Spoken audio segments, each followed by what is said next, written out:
and this is The Conduit. All right, y'all, I wanted to check in with you really quick. There is a Kitsap public health meeting going on right now, and there are concerns that folks have. So it's an open meeting, and so I just wanted to broadcast that to you.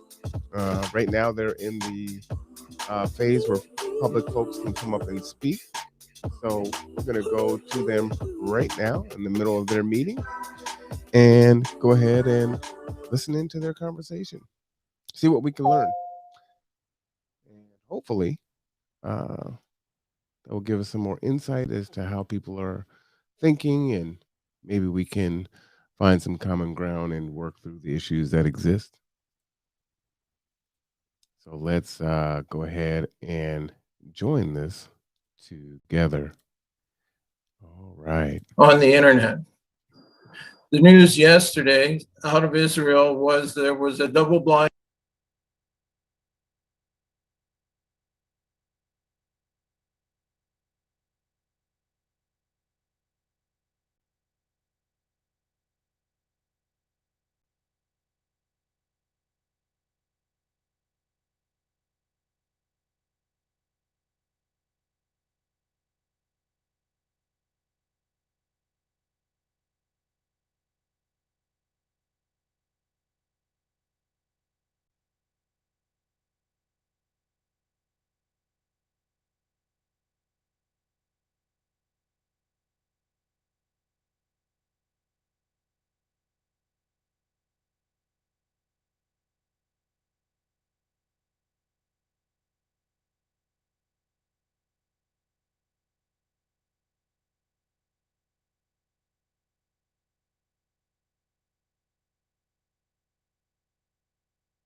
and those that are remaining are faced to work alongside travel nurses who are being brought in at double the pay and are not forced to be vaccinated. And this is causing a lot of hostility in the workplace.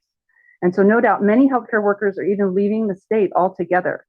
So I posit on that alone that these mandates are, and if a passport were to be implemented, would only further complicate and cripple our local healthcare services, not help it. It was also mentioned in that meeting that the surges of calls and need for emergency services at random times are playing a big part in the backup, and that's not necessarily COVID related. We're at time. Thank you. Thank you, Ms. Beadle.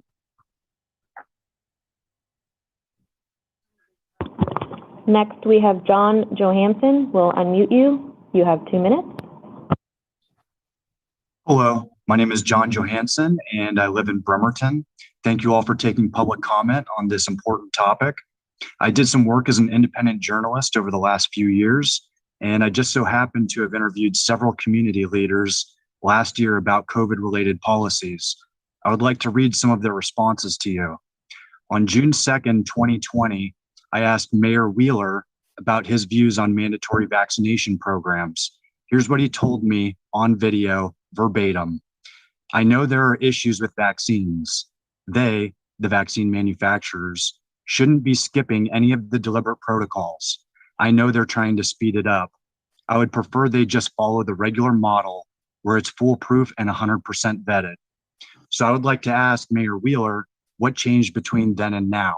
You acknowledged that there was something wrong with the vaccine trials, but you think they're foolproof and 100% vetted now? I would also like to read some quotes from Bremerton's police chief, Tom Wolf, when I interviewed him on June 2nd, 2020. I do have this entire conversation on video as well. I asked him what he would do if Governor Inslee put out an order to enforce a mandatory vaccination program. He responded, "That's a tough one. We get put into a really bad situation there. There are constitutional issues and all that. I don't know if you can make a mandate that everyone gets vaccinated." So I asked, if they did, would you carry out the order? He responded, "I'd have to see the order and hear what our marching orders were. If the governor's office said that this is the rule of law, then I assume mayors across the state will say, hey, wait a minute, that's not constitutional. You can't do that. If you want communities to burn to the ground, you try to enforce something like that. We're Americans, if you think about that. We started as a rebellion. People will lose their minds over something like that." End quote. So thank you all again for listening to public comments. I would encourage all of you to take what Bremerton Chief of Police said seriously. I don't support any sort of vaccine mandates, so please tread carefully. Thank you. Thank you, Mr. Johansson. Next, we have Janelle Holst. We'll go ahead and unmute you. You have 2 minutes. Hello, can you hear me okay? Yes. Okay, I don't know if you can see me. So this is my baby girl, Gloria. And so so I apologize. It's kind of hard to run a household and attend meetings via Zoom. It's not really practical. But I have questions when thinking about mandating something that is to be based in science and for a theory of science for the greater health of the entire community. I think that it would be very important to actually have for the entire community and decision makers such as yourselves to see that science and to be able to make decisions accordingly. I feel like mandates for vaccines at any level through employment, through schools, and definitely through entering businesses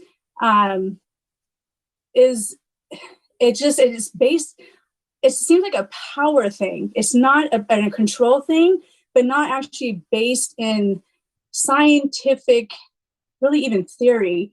It's okay for us to go to Home Depot in masses without a vaccine. So why would it be any different for going to school, for example? But most importantly, just my point that I made, that we really need to see the scientific theory as to the reasons for doing so, as that it's been shown and it's been even repeated mainstream that those who are vaccinated still spread the virus. And there's been a lot of things coming out about the suppression of the immune system and our natural immunity to the mutations of the viruses for those that have been vaccinated.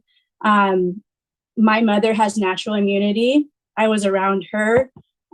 We are at time. And so I feel like I have natural immunity as well. So those things really need to be taken. Thank you, Ms. Holst. Thank you. Mm-hmm. Next, we have Kelly. There's no last name. We do have multiple individuals with the same name, so we're using the specific name that's written on Zoom. So this is Kelly, no last name. Hello, my name is Kelly Donaldson, and I'll get right to the point. Hospital wait times for patients and ambulances are too high, but there is no mention of the fact that we are down to 2 hospitals. Mental health cases are also overloading facilities and ambulances, not just COVID. Reopen Bremerton for emergency health care only. Move the ER, more ER nurses and doctors can stay at Gig Harbor and Silverdale. More mental health care staff can go to Bremerton. Patients will be spread out. through 3 hospitals instead of 2, which physics tells you lighten the load for the 2 that are currently open. Next, I've got in front of me 9 pages from the EUA fact sheet warnings sections from Pfizer, Moderna, and Janssen. 9 pages of warnings, and all 3 state that these vaccines have never been tested with any other vaccine. I would be showing you the results of my most recent blood test, which shows that I still test positive for the COVID antibodies almost 6 months after having COVID. It's in my hand now. Next, I'm going to show you, or I would be, the results of the long-term studies done on the efficacy and the long-term side effects of the COVID vaccine, as well as the results of the studies as to the long-term effects of other drugs or vaccines with the COVID vaccine. Except for the page that I'm showing you would be blank because there are no long-term studies. Today is my daughter's 20th birthday, and I've spent the majority of her life teaching her that no one is allowed to touch her body unless she wants them to, and that her body belongs to her and God. I thought I was preparing her for encounters with men, not government overreach and mandates. It's her body, it's her choice. She's my daughter. I will help her with her decisions. Thank you. Thank you, Ms. Donaldson. Next, we have John, Jon, no last name. We'll unmute you. You have 2 minutes. Thank you, Jonathan Glenn. I'm reading from Initiative 1300 from October 2020 from Washington Anti-Discrimination Act, Part 5, Section 5. For the purposes of this section, a vaccine means a preparation of a killed or attenuated living microorganism or a fraction that upon administration stimulates immunity, that protects against disease and is approved by the FDA. Section 6, for the purposes of this section, a vaccination will be strictly voluntary and administered only after the patient, their parent or legal guardian has provided their fully informed consent. No Washington resident shall be denied safe and effective alternative medical treatment. In 2015, the vaccine definition from the CDC was a product that stimulates a person's immune system. In 2021, however, the definition was changed to a preparation that is used to stimulate the body's immune response. A couple of definitions. Safe, affording safety or security from danger, risk, or difficulty. Secure from threat or danger or harm. Effective, adequate to accomplish a purpose, producing the intended or expected result. These vaccines are neither safe nor effective. From a 2020 CBER, Plans for Monitoring COVID-19, Dr. Stephen Anderson, PhD, director of this study, outlined all of the side effects, including Guillain-Barré, encephalitis, narcolepsy, myocarditis, pericarditis, thromboencephalopenia, disseminated intravascular coagulation, vaccine-enhanced disease, multi-inflammatory syndrome in children, and the list goes on to things that I can't even take the time to pronounce. The process of informed consent occurs when communication between a patient and physician results in the patient's authorization or agreement to undergo a specific medical intervention. This comes from the AMA. This is not happening. Thank you, Mr. Glenn. Next, we have Jay Huffman. We'll unmute you. You have 2 minutes. Thank you, Jay Huffman over in Paulsbo. Thank you for the time. Thank you, board, for soliciting public comment. I'd like to direct my comments toward Dr. Morrow's September 28th memo, and specifically, I'd like to oppose the recommended actions number 3 and number 5 that would require businesses to determine the COVID-19 vaccination status of patrons before allowing entry, which would burden local businesses once again with a complex and costly, and I'm sure ever-changing compliance program. Our local small businesses have borne the brunt of the pandemic restrictions for 20 months. In my career as a banker, I had the opportunity to work specifically in credit. I worked with the Paycheck Protection Program for 3 months last year. And again, in 2021, seeing the same businesses come back for needed funds in both rounds. Now what I see from the businesses that have survived up to now is that they're overextended on credit. Every week, local leadership here in Kitsap, all the way over to Northern Idaho, brings deals to my desk to look for a business case to overturn a declined application for a small business, to see if there's any way we can approve it. These businesses are looking for a few more dollars to stay afloat. And last week was a good example of a business. But unfortunately, I couldn't find an opportunity to extend more credit. Their business line was maxed out. Their business credit card was maxed out. Their business credit card with another institution was maxed out. And on their consumer credit bureau, out of 7 cards, 5 were maxed out, 2 were near maxed out. And these businesses can't afford any more, and they're at the end. We've already seen too much of that local business market share transferred to big corporations that can more equitably absorb these costs. So we've got to look at the root cause contributing factors that were mentioned and that are causing the healthcare staffing shortages and solve for those. Thank you. Thank you. Next, we have Sean, no last name. We'll unmute you. You have 2 minutes. I'm sure Mayor Patatsu recognizes my voice from the last city council meeting. I have the exact same information that I gave him to give you. I actually have more. So I recommend against the vaccine mandates for one simple reason: they're illegal. Title VII of the 1964 Civil Rights Act requires religious exemptions. The Americans with Disabilities Act requires medical exemptions. If you do a mandate without either one, you're in violation of both state and federal law. The Revised Code of Washington, and you should write these down, Chapter 49.60 covers equal opportunity discrimination. 49.60.030 Section 2 covers civil cause of action. So it would be you personally who would be liable under Chapter 42 of the United States Code, Section 1983, civil action for deprivation of rights. Additionally, let's see where we got. The Revised Code of Washington, 9.91.010, denial of civil rights. They define what a place of a public accommodation is, all the terms. So if you mandate or recommend, mandates are just bad. By the way, they're illegal employment discrimination on the basis of race, sex, race, creed, and disability in the state. You're going to get sued. And for an example of that lawsuit, New York nurses have won an injunction against a vaccine mandate in employment. And in 2016, this press release was given on 12/23/2016. St. Vincent Health Center to pay $300,000 to settle EEOC religious accommodation lawsuit in regards to a flu vaccine mandate. While Title VII does not prohibit healthcare employers from adopting seasonal flu vaccination requirements for their workers, those requirements, like any other employment rules, We are are at time. subject to the employers. Thank you, Sean. Thank you, Sean. Okay, next I'm going to spell the username. It is. Oh, you can't use it. Okay, so the next username is JEFTE. We're getting a notification on Zoom that you're using an old version of Zoom that we can't unmute you from.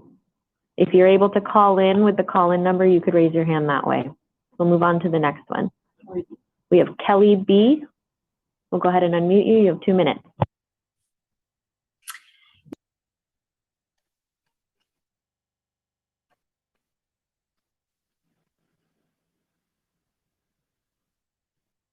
Kelly, can you unmute?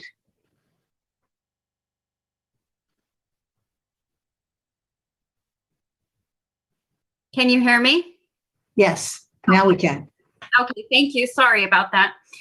Hello, I'm Kelly Bertelson and I live in Olalla. I appreciate you taking public comment and urge you to allow the public the choice to take the COVID-19 vaccine or refuse the COVID-19 vaccine.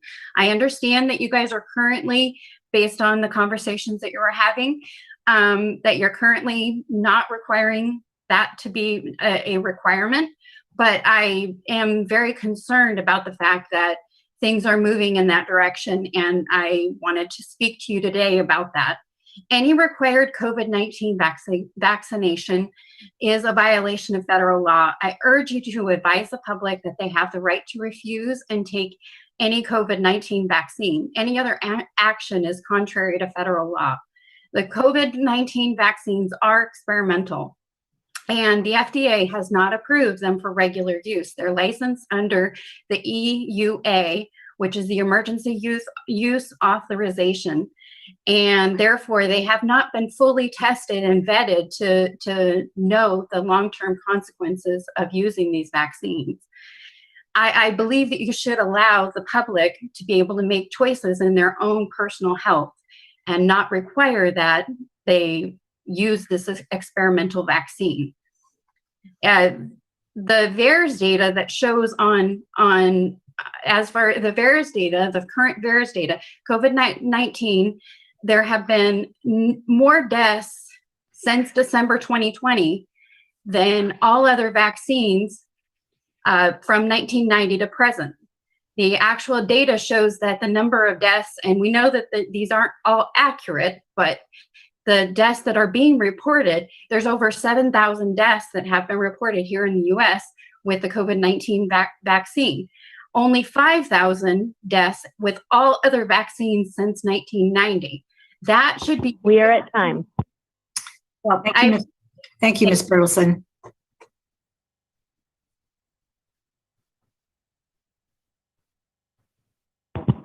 Next username is BF Squatch. We'll give you permission to unmute yourself. You have 2 minutes. We're getting an alert that you're using the older version of Zoom. So if you're able to call in, we can try to squeeze you in at the end. Sorry. Next is Charles Mitchell. We'll go ahead and unmute you. You have 2 minutes.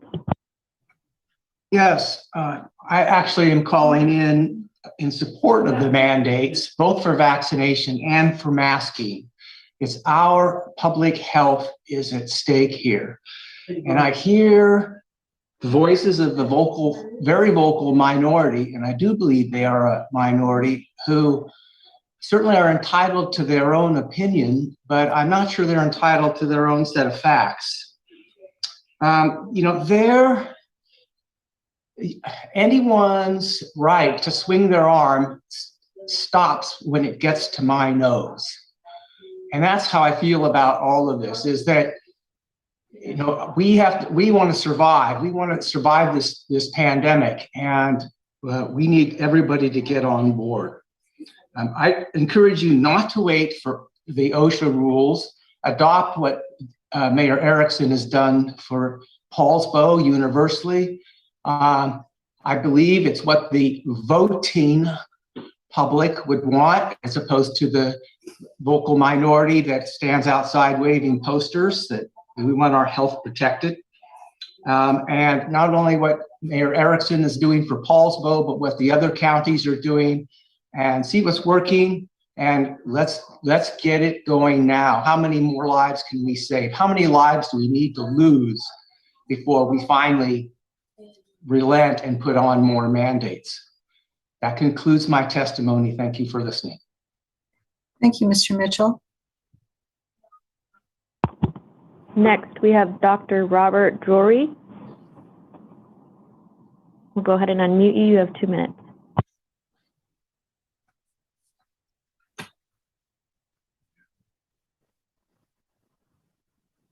Hello, can you hear me? Yes, we can. Oh, great. Okay, thank you so much for...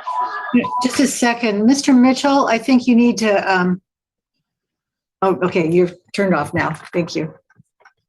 Dr. Drew, go ahead. Yes, thank you so much for the opportunity to...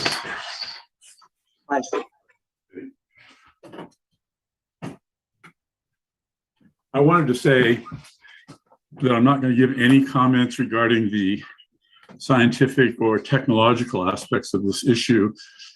It's clear to me that at this point, many people have become experts not only in public health, but constitutional law and other arcane subjects that are subject to gross manipulation. It is very important, though, that I think you consider the larger view of public health and how the United States in general over time has responded to pandemics, with particular reference to the 1918 influenza, which was called the Spanish flu, by the way, which originated in the US probably. Over time, we've come to learn that really pharmacological interventions are not the best way to approach it. NPI or non-pharmacological interventions are the best way of reducing pandemic activity. That means that distancing, mask wearing, and prudent behavior is the most important thing we can do. I urge you all to think of how that can be affected by your decisions. Unfortunately, I don't think you control human behavior very much, as you can see by the testimony or comments you've heard so far. But I think it's the most important aspect. And I believe that there's unquestionable scientific data that's valid that shows that those non-pharmacological interventions are most important. And in educating the public, you would do a great service to amplify that. Thanks very much for the chance to talk with you. Thank you, Dr. Drury.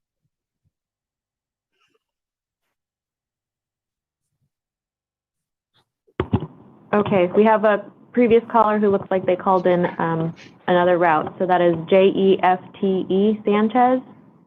We'll go ahead and unmute you. You have a minute. Hey everyone, my name is Jefte Sanchez. I'm a minority small business owner here in Kitsap County. It's been a tough couple of years for all small businesses, obviously.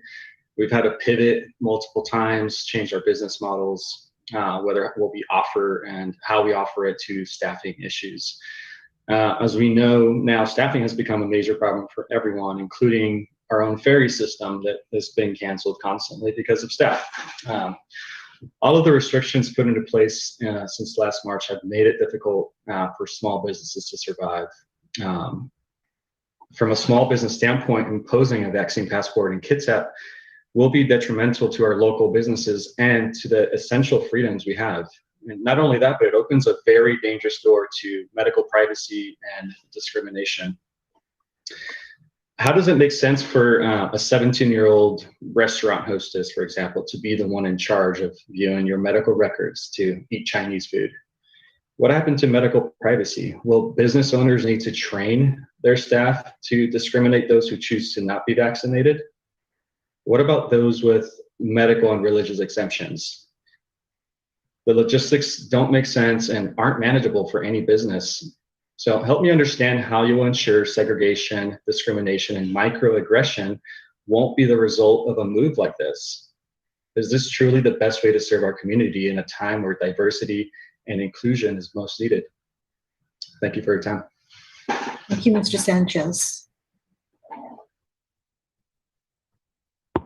Next, we have B. Thomas. We'll unmute you. You have 2 minutes.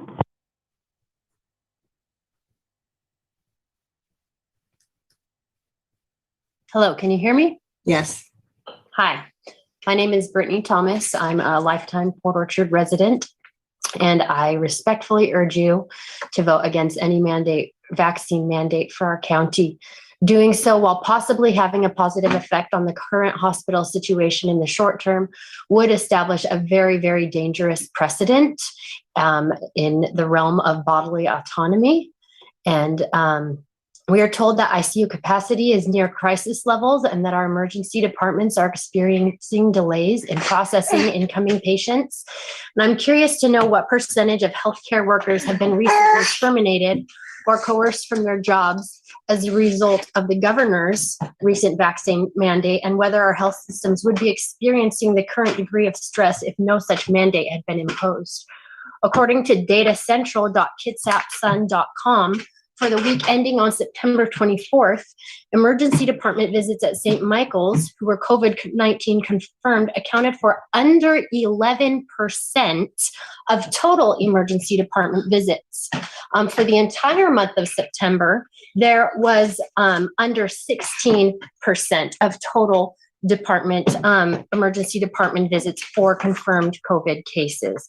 It's hard for me to imagine how it's these unvaccinated COVID cases that are accounting for the delays of care in the emergency departments.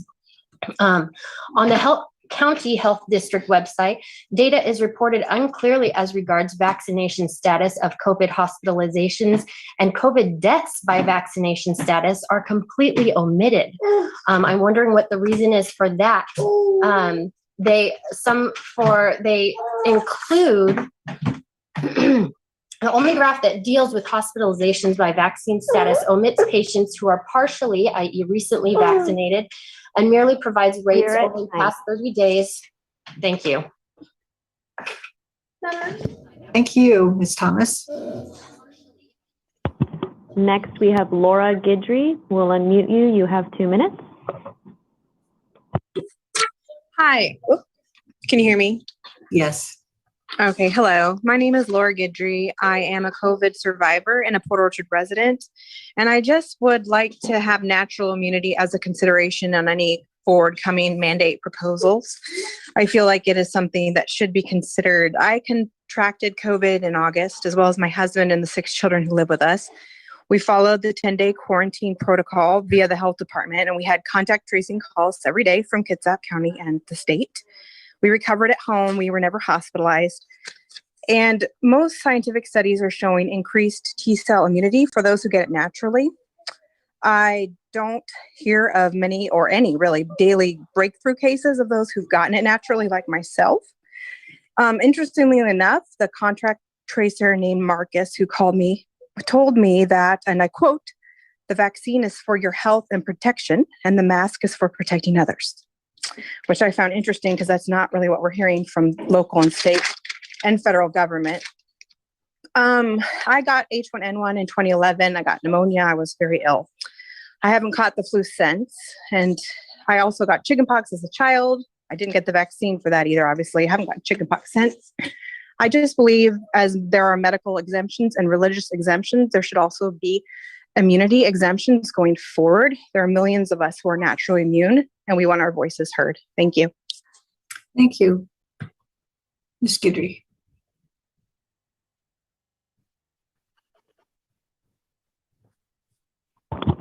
The next person on the list is Karina, but we're getting an alert that you have an older version of Zoom. Please try to call in with the dial-in number. The next person on the list is Adrienne. No last name. We'll go ahead and unmute you. You have 2 minutes. Hello.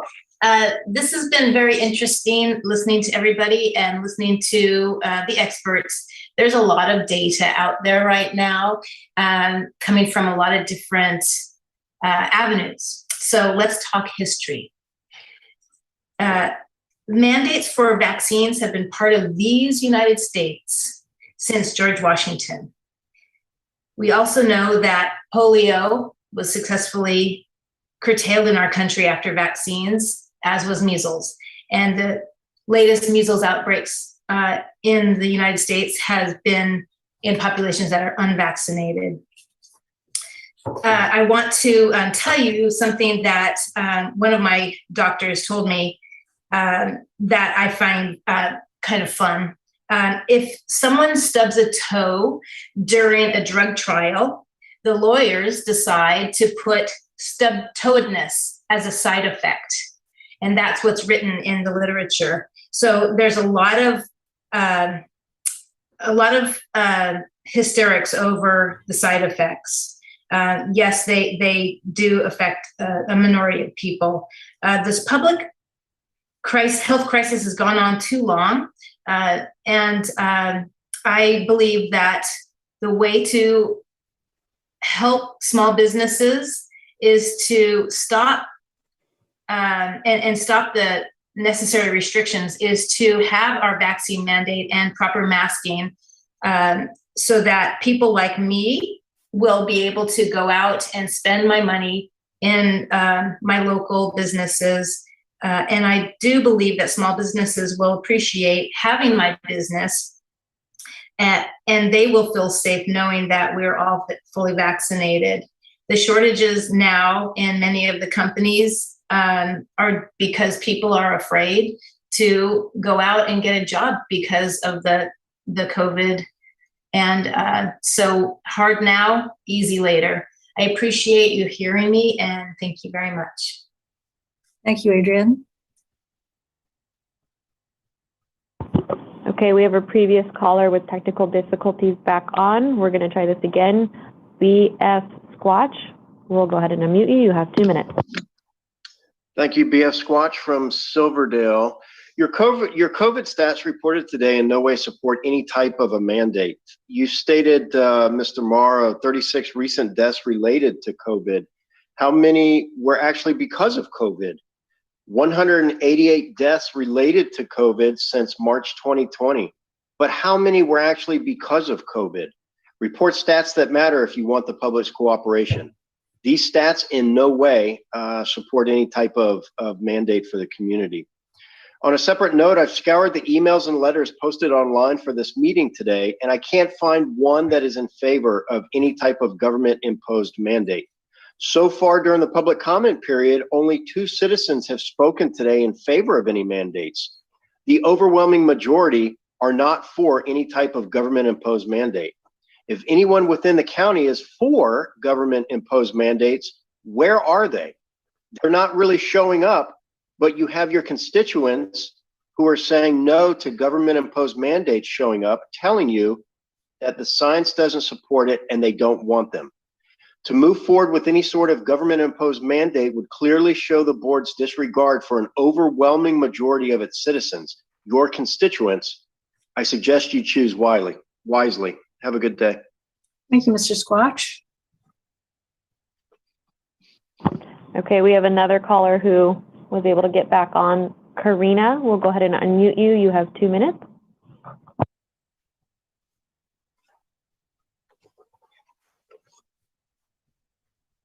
Are you there, Karina? You have to unmute.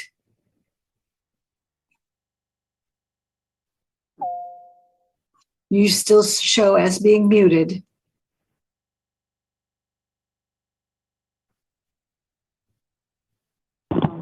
Okay, we'll have to move on. And just for a time check, we have about 20 more minutes of public comment. Thank you. Next is Thomas, no last name. We'll let you unmute yourself. You have 2 minutes. Hello, can everyone hear me? Yes. Yeah, my name's Thomas Timmerman. I live in Paulsbo. I just wanted to say that I strongly oppose any mandates for vaccines.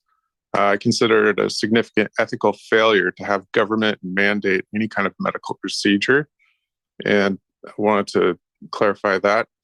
I had a question regarding the stats that were provided for hospitalization. The numbers showed 12 to, I believe it was 59 as the age group. I wanted to know how many kids have actually been hospitalized due to COVID. That's my comments. Thank you for your time. Thank you, Thomas. Next, we have Seth Oppert. We'll let you unmute yourself. You'll have 2 minutes. Hello, can everybody hear me? Yes. Thank you. My name is Seth Oppert. I work in the cardiac cath lab at St. Michael's Hospital. I joined the meeting last week as well. And first I want to just reach out and say thank you to the EMS. Regarding their activity there at the hospital, we have needed some helping hands. The thing with it is, regarding staffing at the hospital has been an ongoing issue. I worked at Harrison. I assisted with their move over to the new facility during that duration. And actually long before that, we've been utilizing traveling staff for quite some time. And without them, we would have never been able to make that move. The EMS was very much involved in that. We had a daisy chain of ambulances bringing patients over. It was really kind of a beautiful thing. We really did good for our community, for the community members there. What I'm getting at is there is a huge issue of staffing, and that's been an issue. They've shortchanged us from the get-go. Folks, we don't have enough. We really don't. My concern is regarding the mandates, we're taking staff away. It'll be peril. And I'll be honest with you, I'm there. I'm there in the middle of the night all day. We work our rear end off. We are the only intervening hospital on the entire peninsula. If you have a heart attack, myself and the doctor, as well as a nursing staff as well to sedate the patient, we're the ones that fix it. And I myself personally, I will not be getting this vaccine. And to have it mandated, you're going to lose me, and you're going to lose a great deal of people right in our department, your heart health. And folks, I have seen issues with the vaccine myself personally, folks. It isn't all roses. This isn't the answer of just fixing it all. I know of the complications that are going on in the hospital. And no, ma'am, no, folks, it's not being reported appropriately. Thank you, Mr. Oppert. Next, we have Paige Cummings. We'll let you unmute yourself. You have 2 minutes. Hello. Thank you for listening, and thank you for having public comment. I just had a couple of things. And I am not in support of a passport for vaccines, but in kind of listening to all of your past ones, your past meetings and whatnot, I really think it would be advantageous to maybe change up how you're presenting some of the information. Your PSAs are very cluttered. There's too much on there, and even FEMA says, hey, less is more when we're trying to get word out. And we kind of really need to build that public trust up again. Dr. Morrow referenced a couple of studies. So let's be academic about this. I think it would be helpful to cite those studies, put them up for the public to read. This is a virus that has gone and rapidly evolved. But when we move from one government official to another, one person says one thing, and then the next minute it's something different. And it may be because maybe something adapted in the virus. But unless you show that progression instead of rolling our eyeballs at people who are against everything, it would be able to show that study, show that progression through science. Referencing the CDC is not always a great thing right now. A lot of mistrust has been placed in the CDC, but we can build that back and bring back a compromise between both sides by showing the actual study. This is the study that I read. This is why I'm recommending this for our community. We have a great community, but it's been really divided, especially with this virus. It affects our kids. And I think the psychological and emotional toll on our kids is starting to show. We are seeing a lot of violence in Port Orchard, where I live. Studies show. I did my forensic psychology capstone on indirect violence on children. We are at time. Thank you. Thank you, Ms. Cummings. Next, we have Haley Jorstad. We'll let you unmute yourself. You have 2 minutes.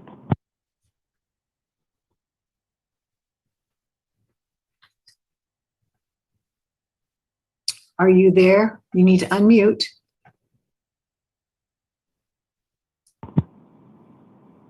Haley Jorstad, you'll need to unmute yourself.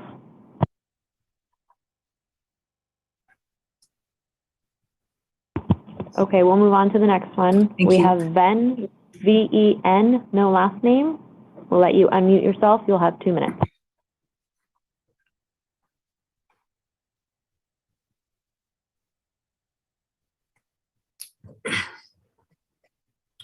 The vaccine is a weapon of the globalist depopulation scheme that also goes by Agenda 2030 or the Great Reset, spearheaded by organizations such as the Gates Institute or the Rockefeller Institute.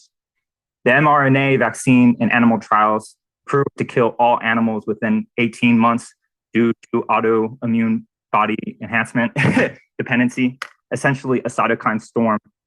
The mRNA is constantly being put into the body by the nanotechnology, and this eventually leads to toxicity in all organs of the body. Anybody can look this up and see this is what's about to happen to the human race. Moderna describes the mRNA vaccine as a computer operating system. It is not a vaccine by any legal definition. It is an experimental gene therapy. Elon Musk has even described it as capable of turning a human into a freaking butterfly with the right genetic sequence. Yet you want to mandate this and put this upon every person in the population. This is medical coercion, and it is in violation of the Nuremberg Code. Enough evidence has come out linking these major globalist institutions to this depopulation scheme, and I warn you, anybody that participates in this will be found liable. You will be a criminal, and you will not escape justice. The SARS-CoV-2 virus has never been isolated in accordance with Koch's postulates. The PCR is unfit for purpose according to its inventor, Dr. Kary Mullis, a Nobel laureate, that the genetic sequence was created in silico by a Wuhan computer lab. Its genetic sequence, when entered into the BLAST genomic research database, correlates with parts of the human chromosome pertaining to the brain.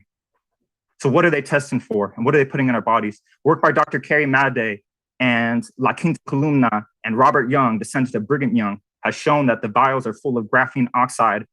It's toxic to humans. This nanotechnology has much potential for harm. And I urge you all to wake up. This is about transhumanism. It's about population reduction. Go look into the works of Klaus Schwab and the World Economic Forum. It's about making you the next money, about monitoring you 24/7 surveillance tied to the artificial intelligence. The technology is that advanced. And if you don't do anything about this now, if you look aside and pretend like you don't know what's going on, that's criminal. And I'm almost certain that Gates's money is filtered down to the local level. We are at time. Thank you, Van. Next, we have Ron Neal. We'll let you unmute yourself. You have 2 minutes. Yes, hi, my name is Ron Neal. I'm a principal at Vermont High, and I have a statement from our mayor that goes like this. I devoured my brother's poop. Thank you. Next, we have Mardell. No last name. We'll unmute you. You have 2 minutes.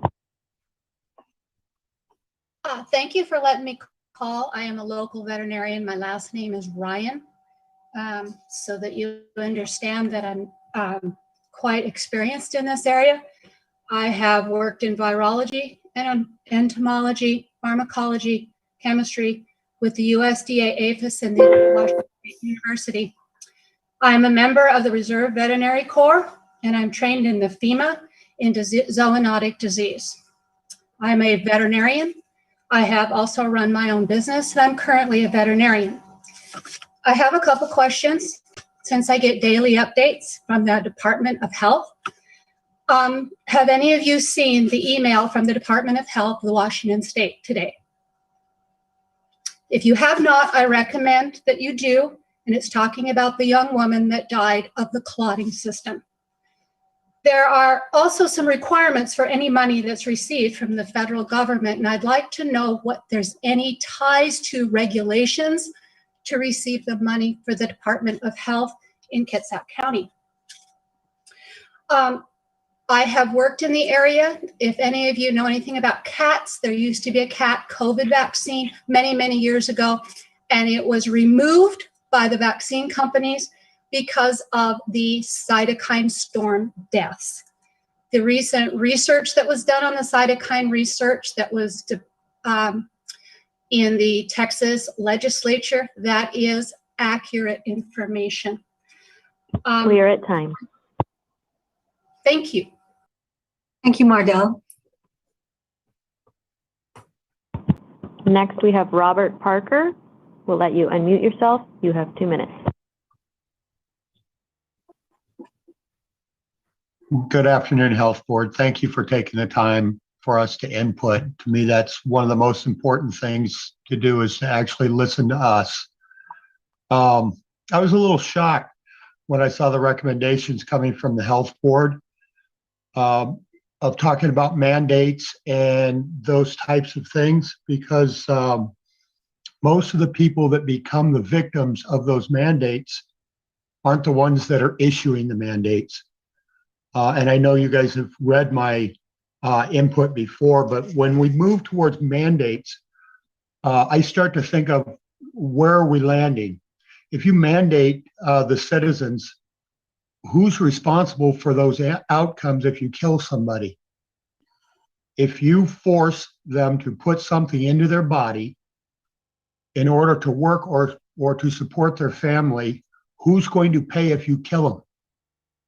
Is it you? Is it the federal government? Or do we just put those families on the street? Those are all things we need to consider before we start looking at mandates, because there's a lot of families and a lot of livelihoods that are at stake. Then I started thinking about the exemption process. I have found no one who has put out the forms that we must fill out, told us what the process is, what the criteria to accept or decline anyone's exemptions. So if there's going to be a mandate, there needs to be a process of which nobody is putting out. Even talking to my own attorney is like, hey, you're on your own. We haven't been able to figure it out either. And they handle my HR stuff. So who's going to do all this? Now we're moving towards firing doctors and nurses. And, if we're like New York, I guess we're going to call up the National Guard. Well, if we're looking for qualified people, those same National Guard people that we're going to activate, those are our same doctors and nurses that are working by day. So we're just replacing their form. So to me, we are at time. Thank you. Thank you, Mr. Parker.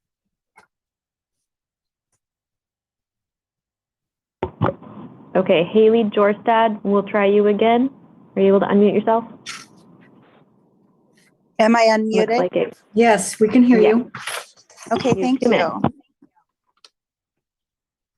So I'm a Bremerton resident. I've been an RN for 22 years. I work at a hospital in Pierce County. I'm against this vaccine mandate and vaccine passport. Our hospital was never overwhelmed with COVID patients. We are overwhelmed with short staffing and burnout from these lockdowns. Several countries are completely open and have realized that COVID is something we all are going to have to learn to live with. What we need to do is help people who have COVID start a protocol for early treatment, not to be sent home until you're short of breath. You should be working to get an early treatment protocol implemented rather than vaccine mandates. Thank you. Thank you. And it looks like we have Karina back on. Karina, we'll try this one more time. Can you unmute yourself? Can you hear us, Karina? You are muted. If you could unmute yourself. Okay, moving on. And this looks like it'll probably be our last one. Unless it's brief, then we'll have 2. So the next one will be Pam McCormick. We'll unmute you. You have 2 minutes. Hi, thank you for this opportunity. With all the controversy that is happening on both sides in this matter, it seems to be it would be a good idea to put a hold and address both groups of people and both sets of people. The misinformation that you stated in your last meeting and receiving 400 emails to one person, 1,000 to another person that you deemed as misinformation. And it would take you several weeks to formulate a document addressing that misinformation seems to be a critical element that should be taken care of and should have been addressed in this public health crisis. 50% of the population has legitimate concerns, evidence, facts, and has witnessed much vaccine injuries, including death and permanent disabilities. It's not right to force people to believe in your way or the highway. I'd like to see this county take the leadership of addressing these things that you deem misinformation, sorting them out, and looking at the evidence that has been proven by doctors, by other physicians that do have other treatments for COVID and the death rate. 2,500 patients by one doctor were treated. Not one of them ended in the hospital and not one of them died. They were not vaccinated. Badgering people, coercing people, forcing people, censoring people, manipulating people into submission is only to create a dictatorship and to further divide us. I'd like to see our community come together, put a hold, address these issues and concerns. Any information that you would like to receive from the other side is readily available, and I'm sure many would volunteer to help out with that. I'd like to say that as far as the nursing staff, getting rid of the nurses. Thank you, Ms. McCormick. Commissioner Garrido, it has been 1 hour. Would you like to close public comment? What do other board members think? Do you want to close comment? Do you want to hear more?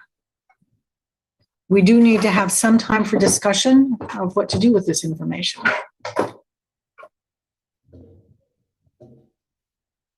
So hearing no comment, Shall we close the public comment for today and have a conversation about how to manage this information?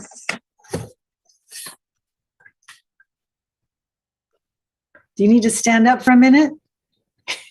Well, I've been turning my screen off because I have to admit I'm listening to all of it, but I just can't. I've been sitting in this chair since 8:30, so yeah, I'm a little road worry here. I frankly don't think we should make a decision today. I think that right. While I'm very respectful of Mr. Wheeler, Mayor Wheeler, I'm sorry, Greg, your second has now left the meeting, which is Commissioner Geller. I understand he had another meeting to go to. Yeah. We could take a few more public comments, but I think what we should do is take this up in a couple more weeks. I'd like to get a little more information about what the feds are going to do, which might trump us on all of this.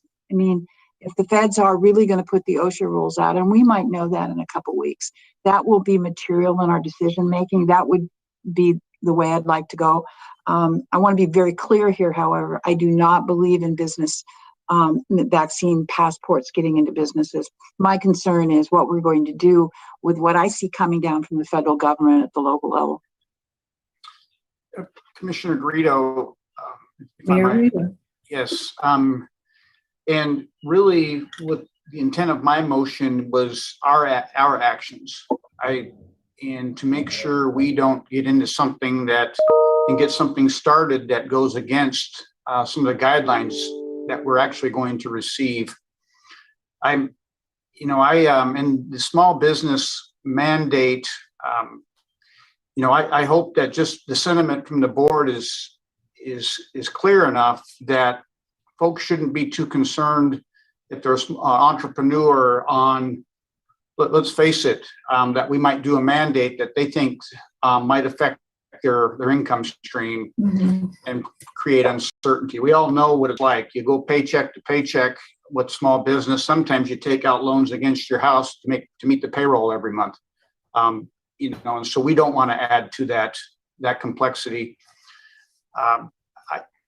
The part about governments, I think, is going to work itself out with the mandates that are coming down from the federal level with more guidance. We also have some good case studies that we're going to be able to refer to with the mandates that are already in place that are coming due at the state level and King County level. So we'll have that information, and we granted those are kind of going to be slightly different situations, but I am curious to see how those play out also. So that's enough for my comments for right now. Actually, they're pretty good comments. So we're awaiting some information about what the feds and some other jurisdictions are doing. And it will give us some time to distill some of the information that we were able to hear today. Other thoughts of going forward? I'm sure. I would like to, I'm not comfortable with moving forward with this today either, as Mayor Erickson spoke to, and you already know my thoughts and perspective as it relates to small businesses. It's just a non-starter for me, but I would move that we table this to our next scheduled board meeting. I think we'll have the guidance from OSHA by then, and this, the aspect of as it relates to our local governments will probably be resolved from that guidance. I second Mayor Johnson's motion for table. Is there continued discussion? We have a motion and a second, yes, for discussion. Yeah, I'm hesitant always to just wait for the federal government to determine how we operate in our community or in our state. I get the point, and I accept that point for today. I think I do want to study the comments or re-review my notes in the comments today, number one. Number two, thoroughly review, and not in 30 seconds, Mayor Wheeler's straw man or proposal that he threw out there. I just feel comfortable jumping on that today, as I said earlier, and maybe it can be cleaned up nicely and swiftly. I don't know, but I would defer this to another meeting. I think that we all took notes. It would be great to even just have a list of the names of people who spoke to us today to kind of keep our memory fresh as we go through our own notes and make some sense of it between now and further discussion. Other thoughts? I call the question. Okay, it's been moved and seconded that we table the further discussion to our next scheduled meeting. Any further discussion? All in favor, please say aye. Aye. Aye. Opposed? Abstentions? That motion carries.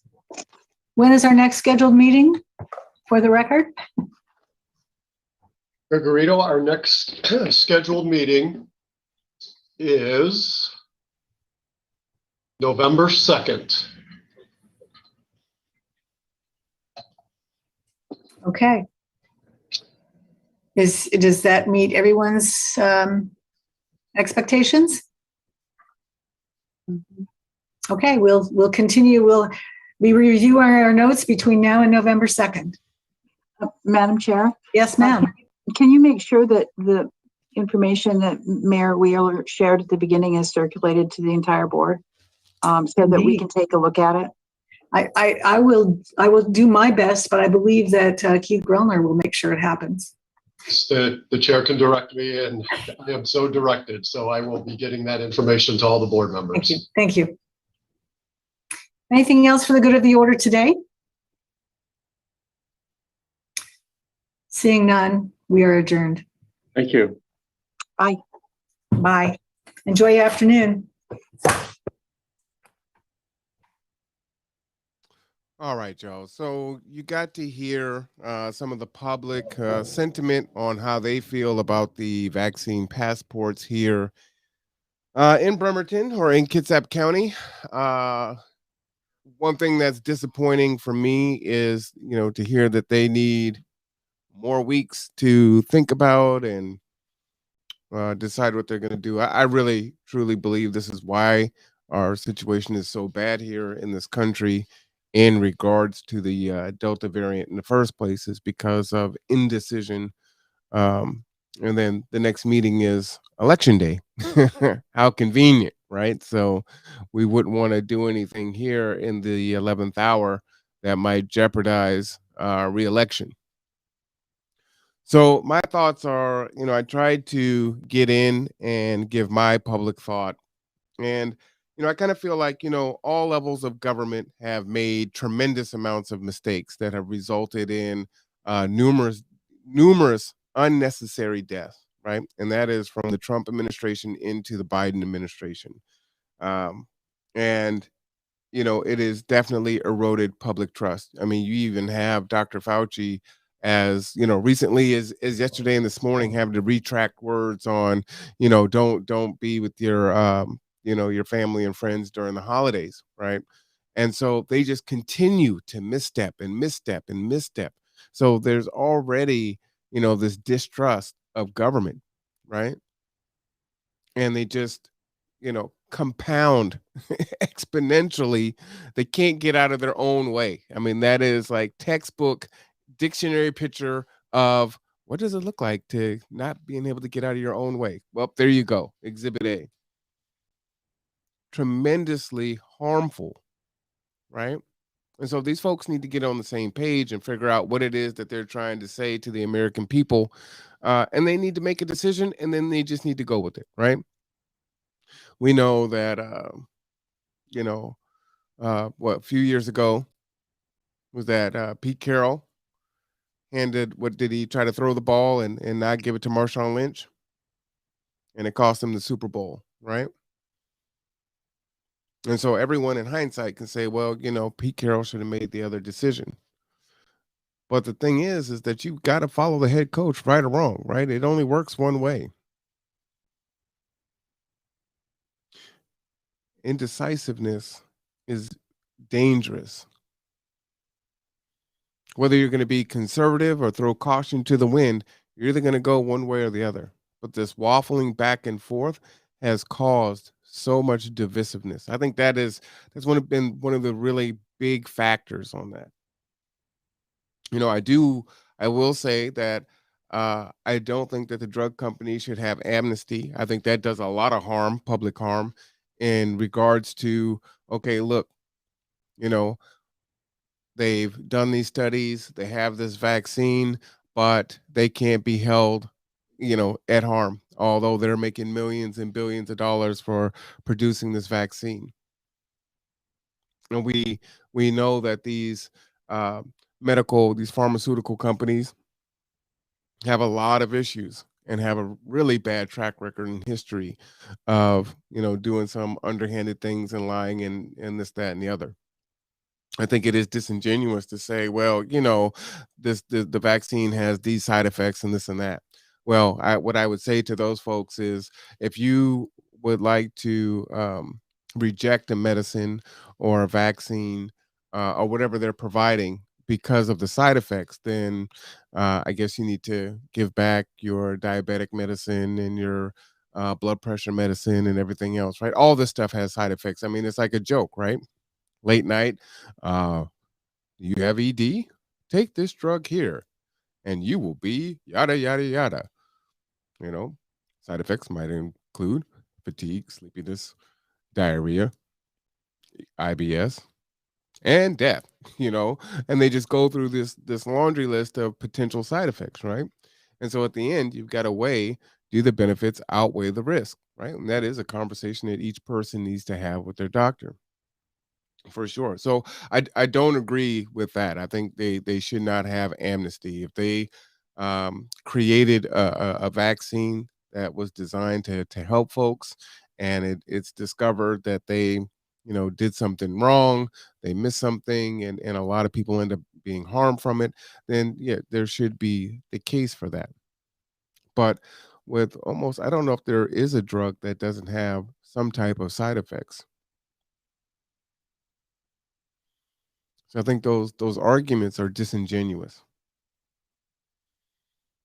You know, but again, you've got new variants, right? We've had the alpha, we've got this delta variant has been crazy. The mu variant doesn't seem to have done anything because the delta was just so overpowering. But you have variants, you have new strains, right? And we're definitely worried about a new strain because the new strain is said to maybe not be maybe very resilient to the current vaccines that exist. And then new viruses, right? It's already been said that something else is coming. It was already predicted back when Obama was in office that this was coming. And as some folks have said, we've had, the H1N1 and SARS and some other things that have come through, right? So something is going to happen at some point. And we've watched this indecision, we've watched misinformation, we've watched apathy, and a bunch of other things take place. And this has caused delays for folks that need help for other things, going to the hospital, right? Rob's mother's down in Texas, and she couldn't get a room for a procedure that she needed because the hospitals were full of people that were unvaccinated. Another one of my staff, his mother had to do an outpatient surgery, basically, which would normally be an overnight stay because of the current conditions and how taxed the staff are because of the unvaccinated. So you're being impacted directly, indirectly. And that shouldn't have to happen, right? Delaying elective surgeries. Well, some of those surgeries, have a big impact on quality of life, whether it's your dentist or, back procedure, whatever the case may be, knee surgery, hip replacement, whatever. So, I believe if we were more decisive when these decisions were made, during the shutdowns, all right, we're going to shut down and we're going to stay shut down. And they were talking, if you remember, well back, a year ago, The numbers were going down. People were social distancing for the most part. And you could see the decline in the numbers. But what did the government do? Both at the federal level, the state level, and the local level. It was like, oh, we're ready to go for, COVID fatigue. Open up the gates. Here comes a holiday. And then you'd watch the lag of the spike. Okay, we got to shut back down again. Up, here comes a holiday.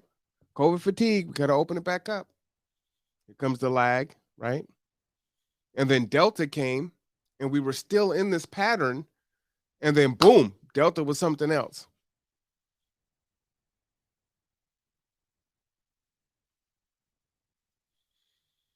So if we do have a new variant, God forbid a new strain, or some new virus that is as deadly as it was worldwide,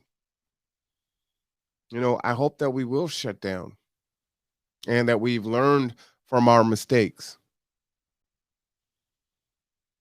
From an equity standpoint, we know that our Black and brown communities are tremendously impacted by those decisions, right? Because they are, the service workers.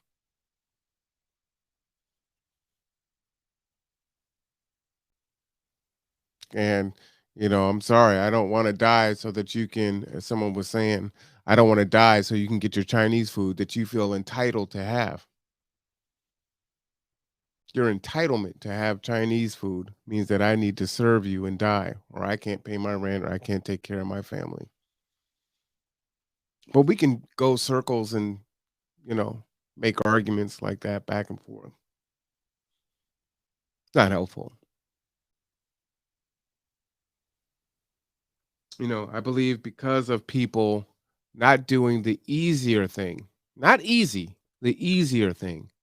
If we social distance, if we wore masks, right? What's worse? Social distance, keep restaurants open, because that's one of the big arguments. What's worse? Wear a mask, mandatory vaccine. Keep business open. What's worse? Wear the mask, vaccine passport. We're here because people didn't want to do the easier thing.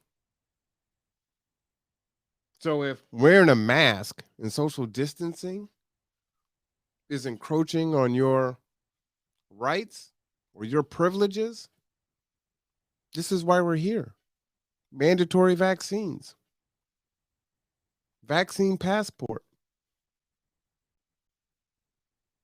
Now, do I agree with it? I'm torn. And I'm leaning toward no. And the reason why I'm leaning toward no is, right now, I'm vaccinated. I believe in the vaccine.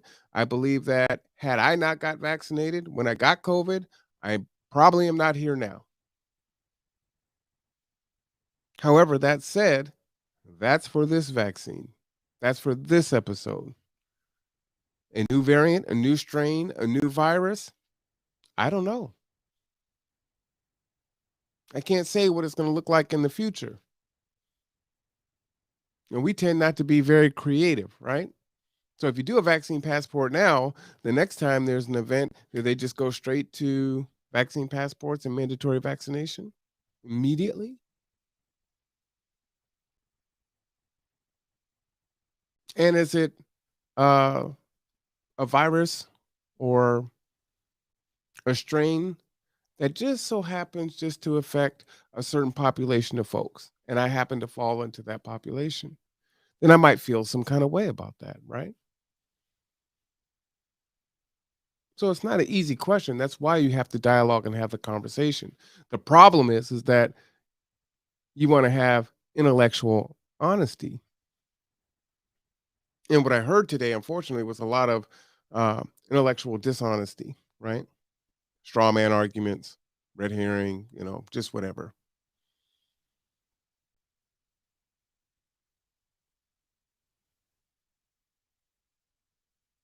So, you hear the seatbelt analogy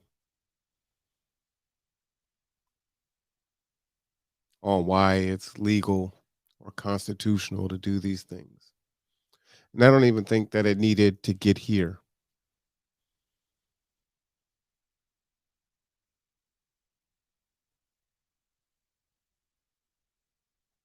There is a sense of entitlement. Unfortunately, I'm a small business owner, but I'm not too big to fail. I'm not a bank. I'm not Amazon. I'm not Facebook. So I get it. But when you've lived this way in this country, you understand that you don't experience the rights and privileges the way that those who are so full-throated against feeling like their constitutional rights are being violated feel.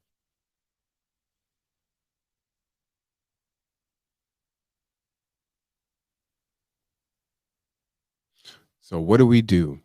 What is the pathway forward? Here's what I'm fearful of.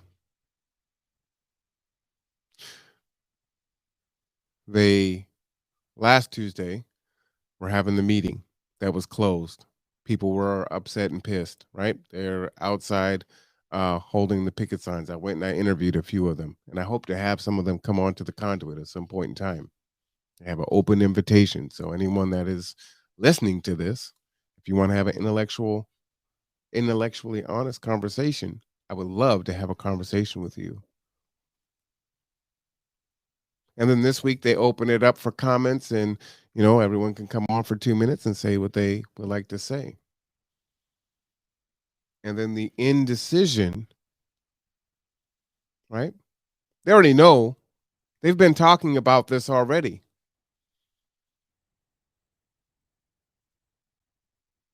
So what was said today didn't somehow, add something new to the mix where they're like, you know what, I really need to ponder what I've heard today and, really decide if that is still the decision that I want to make.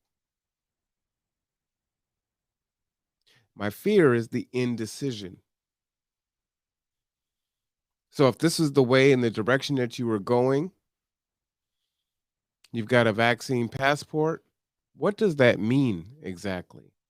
Does that mean that you can't dine in a restaurant, but you can still do takeout?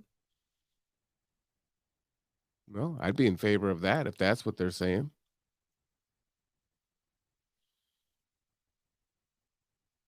Are you entitled to possibly be a carrier and come into a restaurant that I happen to be dining in? Or one of my friends or family members or someone that could come into my circle is working at?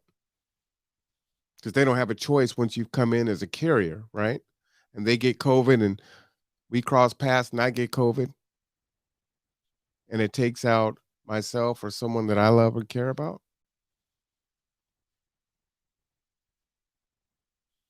So you can still get your Chinese food, but you just aren't going to come in and dine in the restaurant.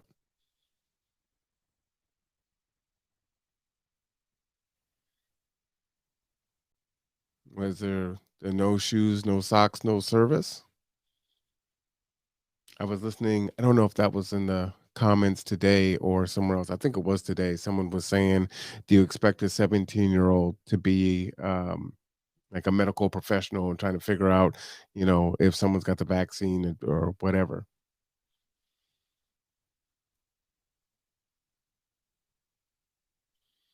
I think it's pretty easy, right?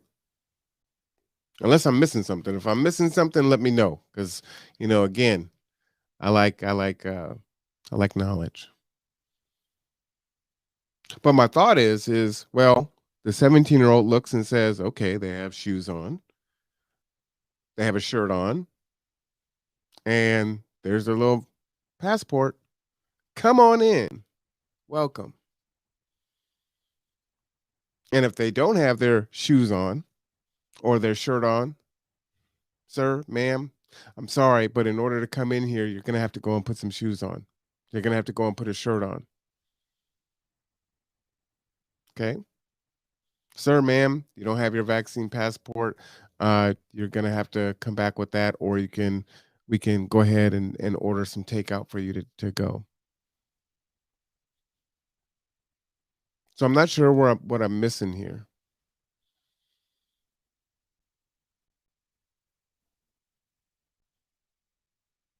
And again, unfortunately, and we're all responsible for this, all of us. But from the federal government on down to the citizens,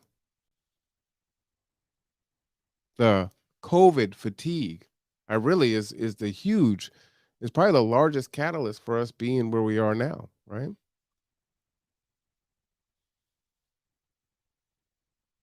Because when we were shut down, when we were social distancing, when we were wearing our mask,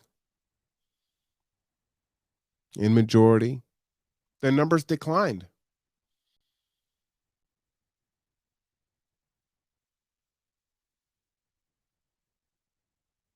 It's my assertion that if we had held on for maybe a few more weeks or so, maybe a month, maybe 2 months, that when the opening opened back up, and you still stagger it, that more control would have been had. But you saw some folks throwing open the floodgates, right? The borders were open to certain areas. People could fly in and fly out of the country.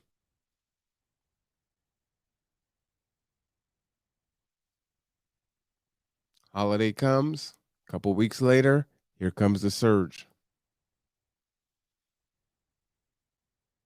Shut everything down again, go backwards, get it under control, right? Because there's that lag time. Get it under control, open it back up because here comes the holiday. A couple weeks later, here comes the surge. And so I'm fearful. We're going to have Halloween, right? Because they're not going to reconvene until November 2nd, election day, right? So they're not going to have to deal with it. So Halloween's going to come. Folks will trick or treat. They'll do their thing.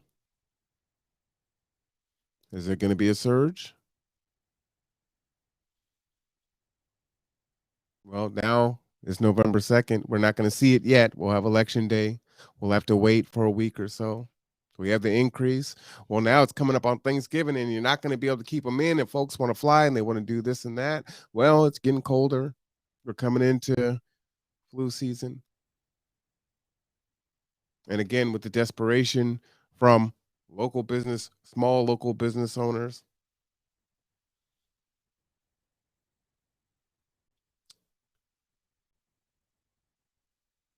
the moratorium on eviction expiring, we have some serious issues, potentially. Then, well, Christmas is here, right? Again, for many folks, Q4 is paramount to their business. Christmas tree farmers, well, I mean, they've got to, that's their only quarter. So they've got to, be out and ready to go.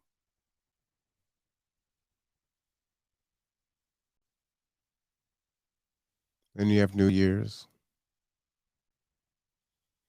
We'll wait for the lag. We'll see what happens.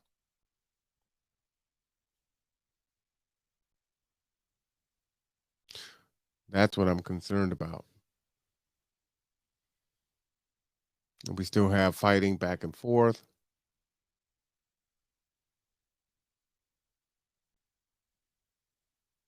I do think that it's interesting that, right now everyone is,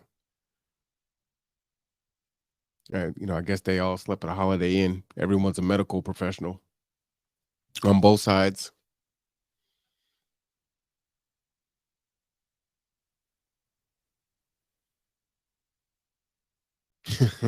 Gotta be hell to be a medical professional now.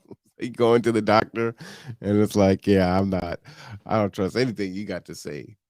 This is what I think. What should we do? What are we going to do?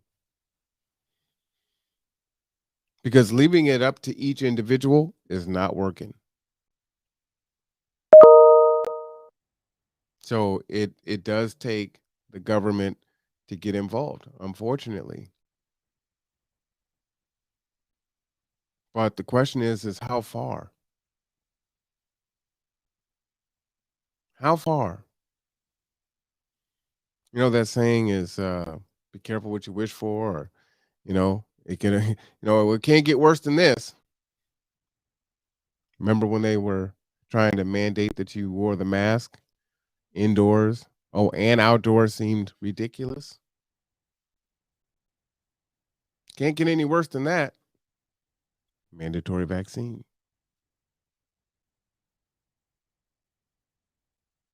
Oh, you don't want to wear the mask? You don't want social distance? You don't want to wear it in and out? Still not getting vaccinated? Okay, well, how about vaccine passports? Can it get worse than that?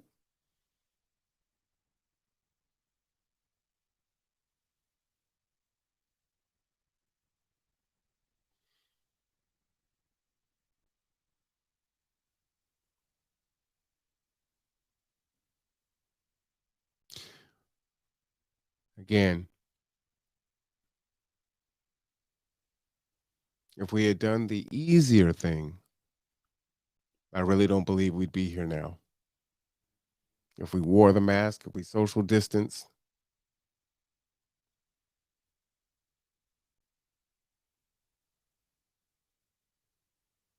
then probably no reason for mandatory vaccinations, right?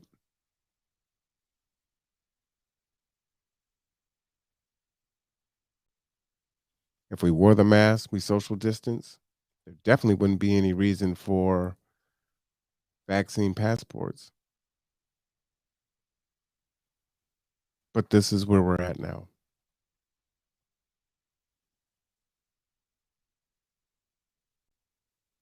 This is where we're at. And sadly, I need to say it like this. It's only the Delta variant. That's what's truly horrifying by it. It's only the Delta variant.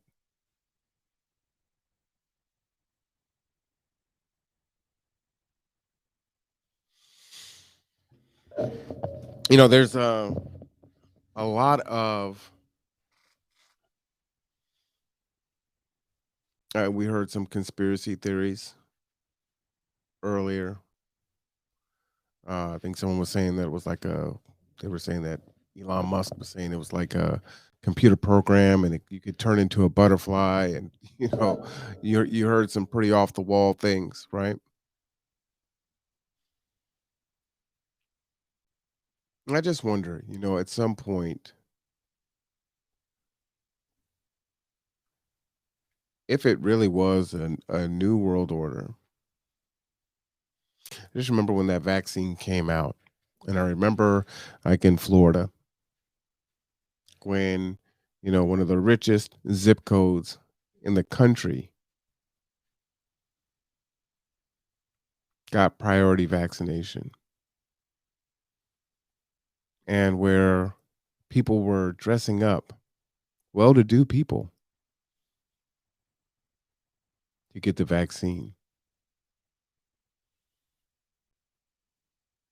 That the folks that have become vaccinated, overwhelmingly, the number of doctors and nurses and power players worldwide, don't you think they wouldn't take it?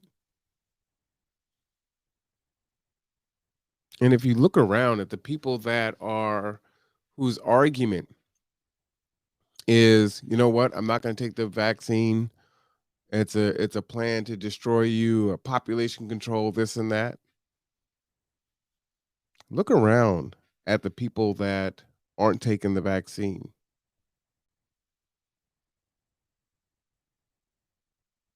Are you and those who are arguing against the vaccine,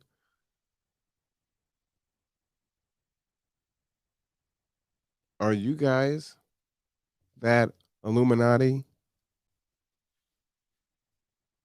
that new world order? Are those the folks? And do you think in the new world order that they would rather have the sheep that they can control, which is who you think we are, as those that have been vaccinated? Or do they want the rebels and the freedom fighters, as you consider yourself to be? Wouldn't it be the opposite?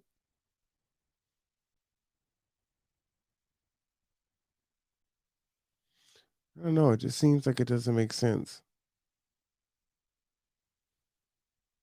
And can we as a world come together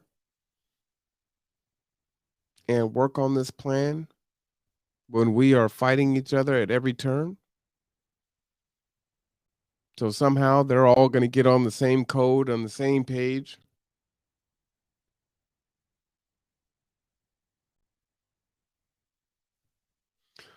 I mean, maybe I don't have enough imagination,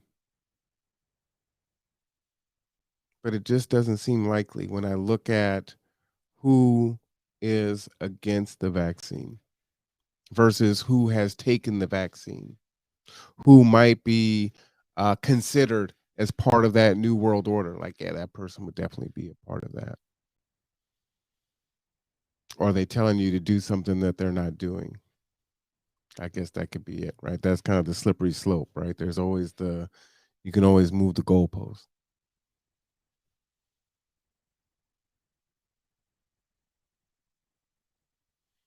But I would think if I'm going to do population control, that if I'm going to do that, the population that I have left is the population that I want to be able to control, not the folks that are going to fight me and can see through my plan, my nefarious plan.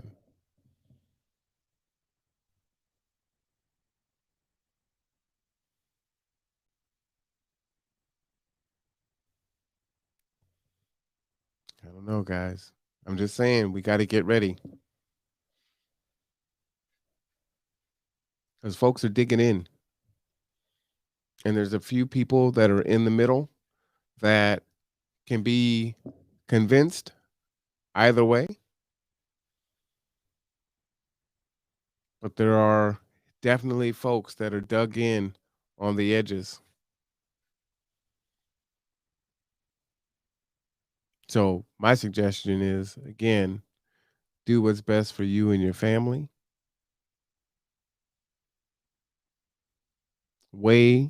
Do a cost benefit analysis. Listen to reputable people on both sides. If you have trusted your physician for all these years, I'm not sure how you would not trust them now.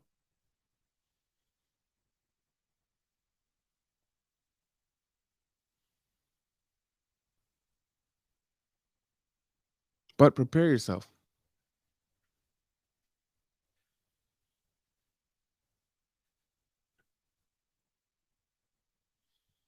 You know, we think back when Obama was president, it seems like a lifetime ago, right?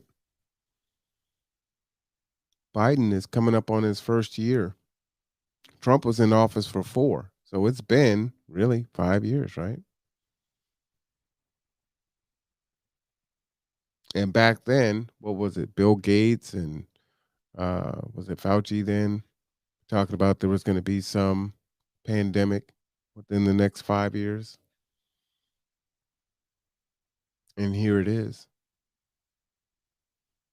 So let's say you have 5 years before the next big virus that's going to be different, probably a little bit more deadly, right?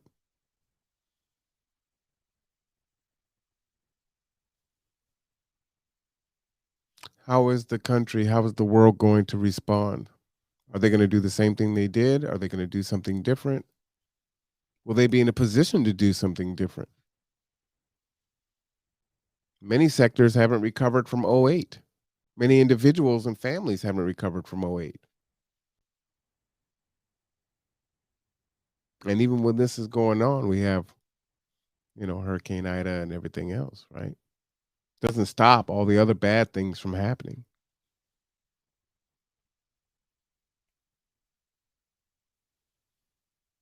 So, are you going to be ready? Are you going to be resilient? Do you have your plan in place for yourself and your loved ones? Our hope is that this becomes like the flu, which the flu does kill a number of people every year. And so hopefully at best, maybe the numbers get down that low.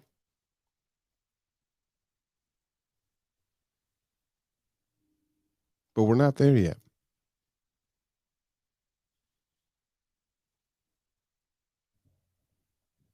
Hopefully we get there. Hopefully this thing doesn't continue to produce variants. Hopefully this thing doesn't mutate.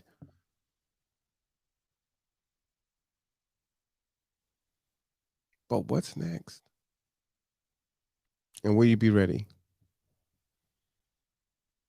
Will you be ready?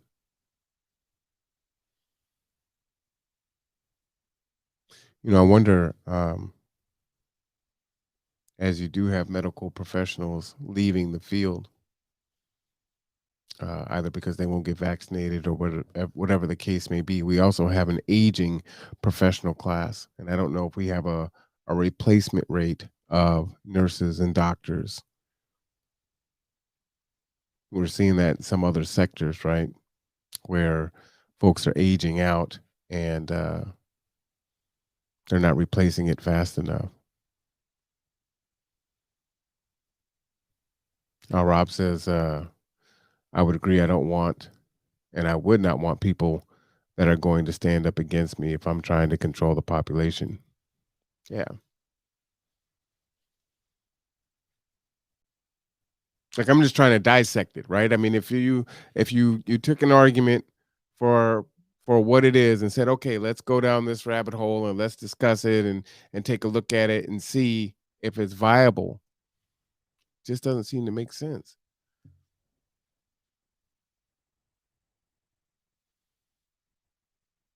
So get ready, folks.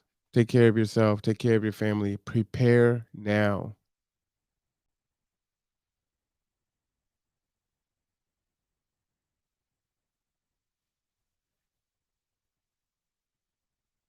Prepare now. I think it's the best advice that I can give. I mean, you got to do what's best for you and your family, ultimately. But you need to prepare. Because we're going to continue to have events, right? We're watching what's happened with our environment. Triple-digit temperatures in our state, buckling and warping our roads, snow in Texas.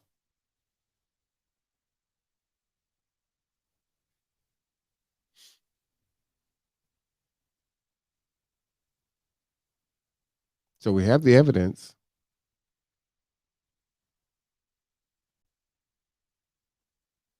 I mean, they can't even work on an infrastructure bill. They can't even agree on that. But our roads and bridges, I mean, we've seen the West Seattle Bridge and the viaduct, and we've driven over roads that are like, man, we should have all this fiber optic cable in the ground.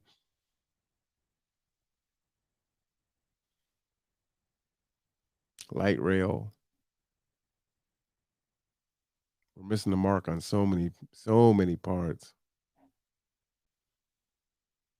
And we've got a homeless population that is its own pandemic.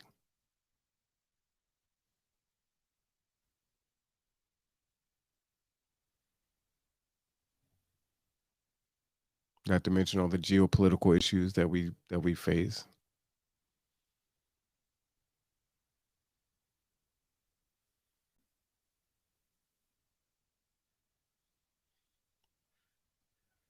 I don't know, but I'd love to have a conversation about it. You know how to get a hold of us? Call into the show. If you are watching us live, you can always type your questions in the comments into the chat. You can always send us an email or give us a call.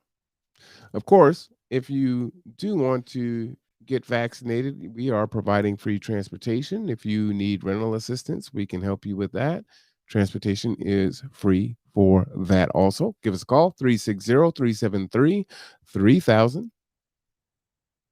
You can check our previous YouTube videos where Dr. Gabe Morrow has come on and we've had conversations.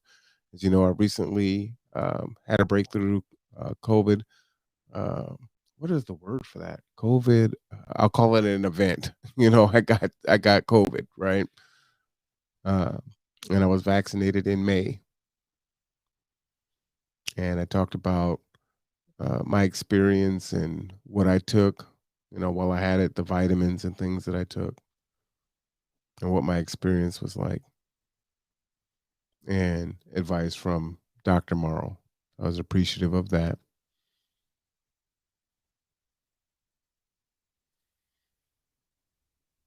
Again, for the Kitsap Eviction Protection Program, you can also call Housing Solutions. You do receive priority if you go through one of the buy-in fours, which is us and several others. You can follow us on YouTube. Just type in Marwan Cameron and it will come up. The show is called The Conduit, but there's so many different things called The Conduit, so just type my name. You can also follow us on Facebook at Gather Together, Grow Together, or at my Facebook page, which is Marwan Cameron. So I invite you to do that. If you want to get involved in volunteering, either in concession, we can always use your help there. Drivers, food preparation as we feed the food insecure, or folks that are food insecure, experiencing food insecurity. Right.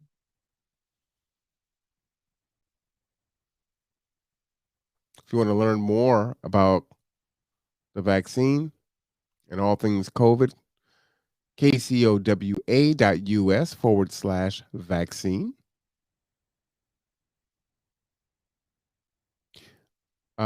Programming note, we will not have Deborah's Corner tonight at 5. And that is because it is Layla's birthday. She is 10 years old today. So happy birthday to my daughter, Layla Cameron, Layla Michelle. Little MC is who she is. So she's a happy girl today, going to school. Walked her to school this morning. She walked so fast. I'm like, sweetie, slow down. Like, Dad, you just walking slow. This is the normal pace. Like, good Lord, girl, what you walking like 4.5 miles an hour? She's going, but she loves school. She loves school, and she can't wait to go. So, and I love that. I love her spirit. You know, I wish, we as adults can embrace more of our children's spirit of, just wanting to be around other people and playing and having a good time and having fun and not worrying about all the other stuff. So I definitely appreciate her for that. I don't know about you, but my kids make me smile. They make me smile, makes me feel good. Definitely a pick me up. And then I should say, my grandkids are taking a foreign language.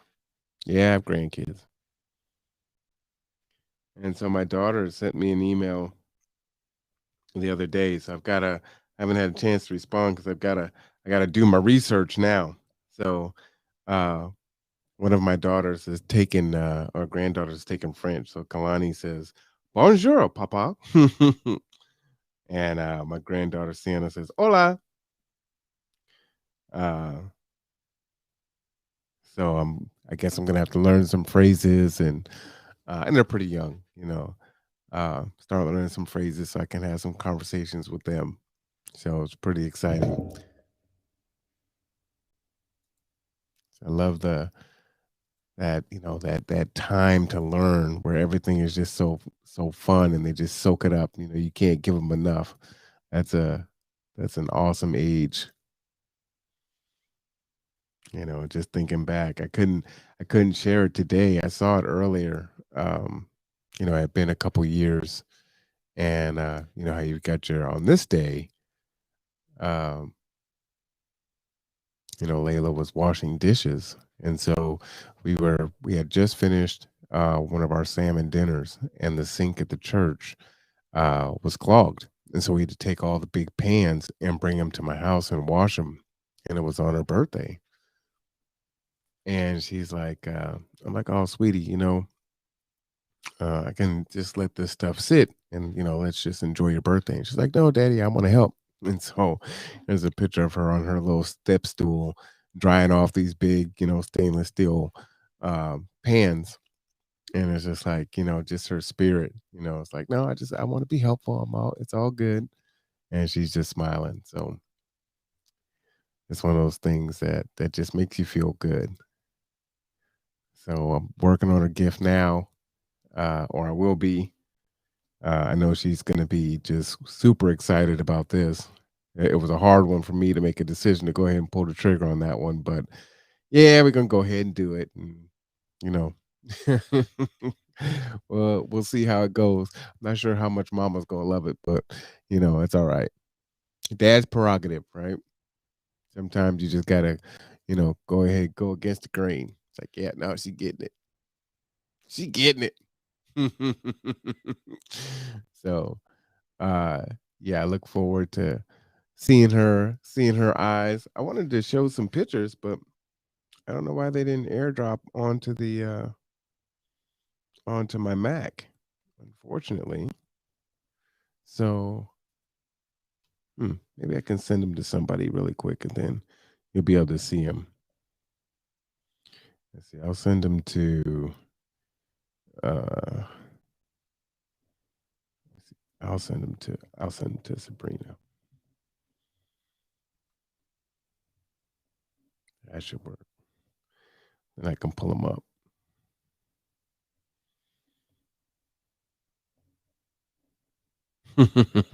She's such a ham. So, today, one of the things is I love getting Layla flowers, right? So we got her, a bouquet of pink roses, pink roses and a couple big old balloons, so she has them first thing in the morning. Can't open your presents yet, but you have some flowers and some balloons in the morning. And I come and walk you to school in the rain. It's like, well, you can't open your gifts. She's like, I know. It's like, yeah, if I gave her gift, she would not be able to focus all day long. But yeah, she is something else. Matter of fact, I think I'm gonna miss it, unfortunately, because of this. But she is now a crossing guard, and her week was supposed to finish yesterday, and so she was gonna be crossed on her birthday, but now she's gonna be crossing people. So I was gonna try to drive out there so she can tell me to stop. So funny. At 10 years old, boy, get old so fast, too fast. Don't like it. I do not like it. So let's see if I can show you a quick picture of the birthday girl. Whoops.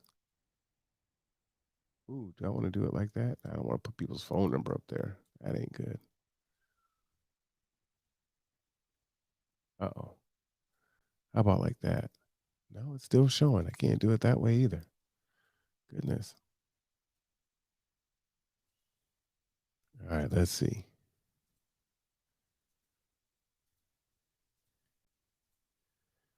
All right. There's the birthday girl.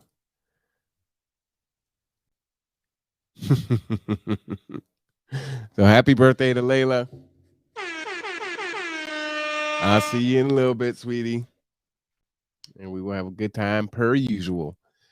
As I said, there is no show tonight because it is Layla's 10th birthday. So we got to turn up and have a good old time. But we will be back tomorrow. And I may even be back tonight. There's a lot that's happened that I haven't had a chance to talk about. And so hopefully we'll get a chance to do that. Again, if you want to have a conversation about the vaccine, whichever side you are on, whether it's about the vaccine, mandatory vaccination, vaccination passports, whatever it may be, let's talk about it. I think that's important. Only real rules is, again, being respectful to each other and being intellectually honest. You know what I'm saying?